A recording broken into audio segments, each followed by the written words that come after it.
In this week's Torah reading, we learn about a very, very unique structure that God commands the children of Israel to build. Shalom, friends. My name is Akiva Gersh. Welcome to Israel in 5, where we give you everything Israel in 5 minutes. Please like and subscribe, and feel free to keep the conversation going down below in the comments. So as I was saying, this week's Torah portion is called Truma. In modern day Hebrew, that means a donation.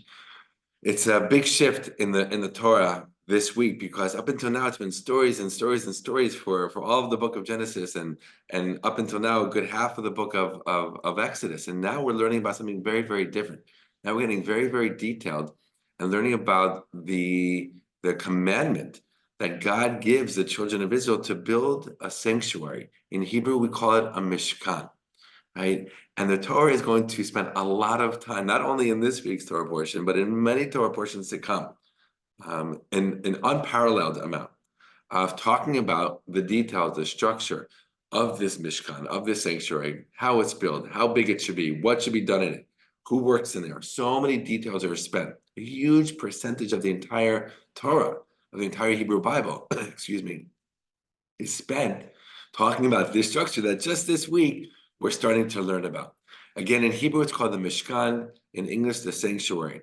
And basically, at the beginning of this week's Torah portion, we learn about that God is telling the children of Israel through Moses, bring to me your trumot, bring to me your donations of all kinds so that you can build this structure, this sanctuary. And it's a whole kind of shopping list of all the different things that they are going to need to bring in order to build this according to God's directives, according to God's command. Right? There's gold, there's silver, there's copper, there's wood, there's all kinds of different textiles involved. Many, many, many, many different details. And the children of Israel are being told in this week's Torah portion what they need to build, and the journey begins of building this structure as they travel through the desert with it. And then early on in the Torah portion, we get to a very, very powerful verse. It says that, basically, build for me a sanctuary so that I shall dwell amongst you. Now, all the Torah commentators jump on this verse and say, wait a minute, it should say, build a sanctuary so that I should dwell in it, right? It's kind of supposed to be God's home in the world, so to speak, although, of course, God's not physical and doesn't need a home. But right, it's this idea that it's a place where the children of Israel can connect to God. So why doesn't it say that God will dwell in it? Why does it say, build me this sanctuary so I will dwell amongst you? And that's where this beautiful idea comes out, right? That the Bnei Israel, as we call the children of Israel in Hebrew, they're meant to build this sanctuary. And when it's done, when they're complete, God will dwell not only in it, but amongst them.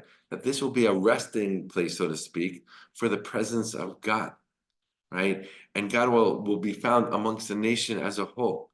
God wants to, so to speak, be with the nation here in this world as they're traveling through the desert on the way to the land of Israel. And of course, continuing on once they get into the land of Israel. And this structure, this very, very unique, very, very specifically designed structure is going to enable them, right? In order to build it properly, they have to follow God's directives, right?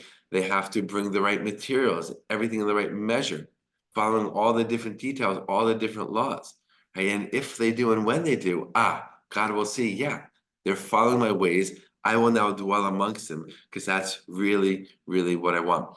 And there's a deeper teaching here as well.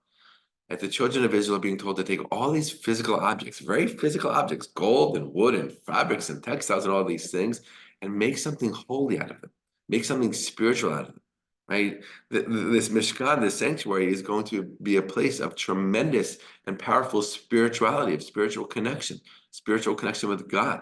Later on, it will turn into the temple that will be in Jerusalem many hundreds of years into the future. And there too, physical objects, physical resources are being taken and used instead of building a house or a regular building. It's being used to build this holy structure.